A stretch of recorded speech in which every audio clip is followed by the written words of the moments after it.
ঢাকা বিশ্ববিদ্যালয় ভিসির কার্যালয়ের সামনে আছেন সহকর্মী সাদিয়া আফরোজ। এখন ব্রিফ করছেন ঢাকা বিশ্ববিদ্যালয়ের উপাচার্য ডক্টর নিয়াজ আহমেদ খান। আমরা সরাসরি যুক্ত হচ্ছি সেখানে।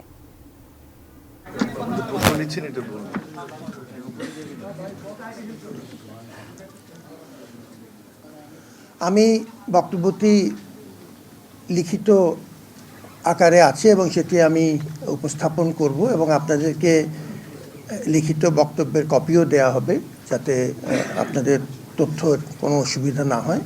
এই মুহূর্তে আমাদের এই বক্তব্যের বাইরে আর নতুন করে কিছু বলার সুযোগ নেই এবং এই ক্ষেত্রে আমরা চেষ্টা করেছি কম্প্রিহেন্সিভলি এই বক্তব্যটি লিখিত আকারে দিতে যাতে আপনাদের সুবিধা হয় এবং সেই জন্য আমরা কোনো প্রশ্ন হয়তো এই মুহূর্তে আর নেব না, কিন্তু বক্তব্যের পরে যে কোনো সময় যদি আমরা মনে করি যে সামনে উদ্ভূত পরিস্থিতিতে আপনাদের সাথে পরামর্শ দরকার কিংবা আরও হালনাগাদ তথ্য দরকার সেটি তখন আমরা করব। তবে এই মুহূর্তে আমাদের লিখিত বক্তব্যের বাইরে নতুন কোনো আমাদের আর বক্তব্য নেই দেখে প্রশ্ন হয়তো আমরা নিচ্ছি না। ঢাকা বিশ্ববিদ্যালয় প্রশাসন অধিভুক্ত সরকারি 7 কলেজ বিষয়ে অনাকাঙ্ক্ষিত ঘটনায় ইতিমধ্যেই আন্তরিকভাবে দুঃখ প্রকাশ করেছে এবং সকল মহলকে ধৈর্য ধারণ, সম্প্রীতি এবং সৌহার্দ্যপূর্ণ সম্পর্ক বজায় রাখার জন্য ঢাকা বিশ্ববিদ্যালয় এবং অধিভুক্ত সরকারি 7 কলেজের শিক্ষার্থীদের প্রতিও আহ্বান জানানো হয়েছে। আজকে 12:30 12:30 শিয়া বাটার ও ভিটামিন ই সমৃদ্ধ lily glam beauty soap. Lily, always beautiful. আজকে 27 জানুয়ারি সোমবার অধিভুক্ত সরকারি 7 কলেজের সম্মানিত অধ্যক্ষগণের সাথে উপাচার্য অর্থাৎ আমার সভাপতিত্বে বিশ্ববিদ্যালয় প্রশাসনের অতি জরুরি একটি সভা অনুষ্ঠিত হয় উদ্ভূত পরিস্থিতির পরিপ্রেক্ষিতে এবং সভায় সার্বিক বিষয়ে বিস্তারিত আলোচনা করে আমরা নিম্নলিখিত সিদ্ধান্তগুলো গ্রহণ করেছি। প্রথমত, ঢাকা বিশ্ববিদ্যালয়ের সাথে অধিভুক্ত সরকারি 7 কলেজের সম্মানজনক পৃথকীকরণের বিষয়ে সিদ্ধান্ত নেওয়া হয়েছে।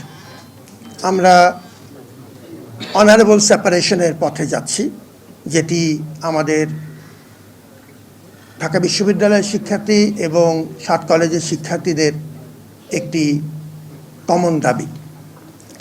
অধিভুক্ত সরকারি 7 কলেজের শিক্ষার্থীদের ভর্তি কার্যক্রম এই সিদ্ধান্তের আলোকে পরিচালনা সংক্রান্ত পূর্ববর্তী যে সিদ্ধান্ত আমরা নিয়েছিলাম সেটি পরিবর্তন করে আমরা 1 বছর এগিয়ে এনে এবছর থেকেই অর্থাৎ 2024-25 শিক্ষাবর্ষ থেকেই ঢাকা বিশ্ববিদ্যালয়ের অধীনে আর ভর্তি না নেওয়ার ব্যাপারে সিদ্ধান্ত গ্রহণ করা হয়েছে।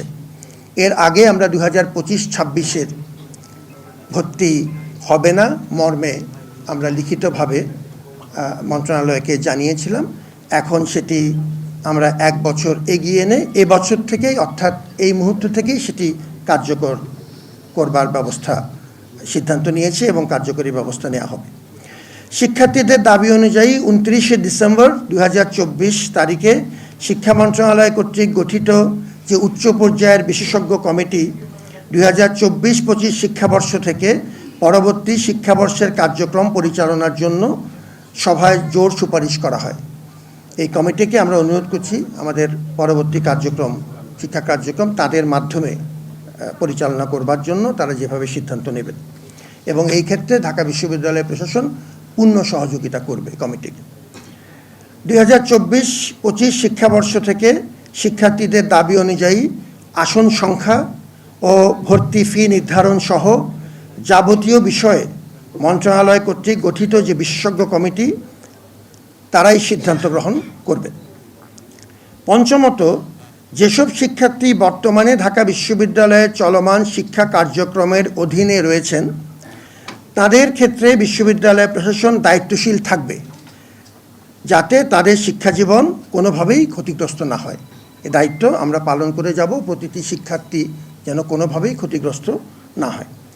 শিক্ষা কার্যক্রম সচল রাখার জন্য আজকের সভায় সকলকে ঐক্যবদ্ধ থেকে নিজ নিজ অবস্থান থেকে আরও দায়িত্বশীল ভূমিকা পালনের জন্য আহ্বান জানানো হয়। আমরা একটি ক্রান্তিকালের মধ্য দিয়ে যাচ্ছি। আমাদের সকলের ঐক্য প্রয়োজন এবং আপনাদের সকলের সহযোগিতাও এজন্য একান্তই কাম্য।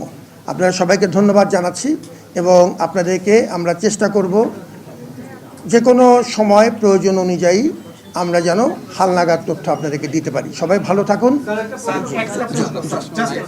ধন্যবাদ। আজকে প্রশ্ন নাই।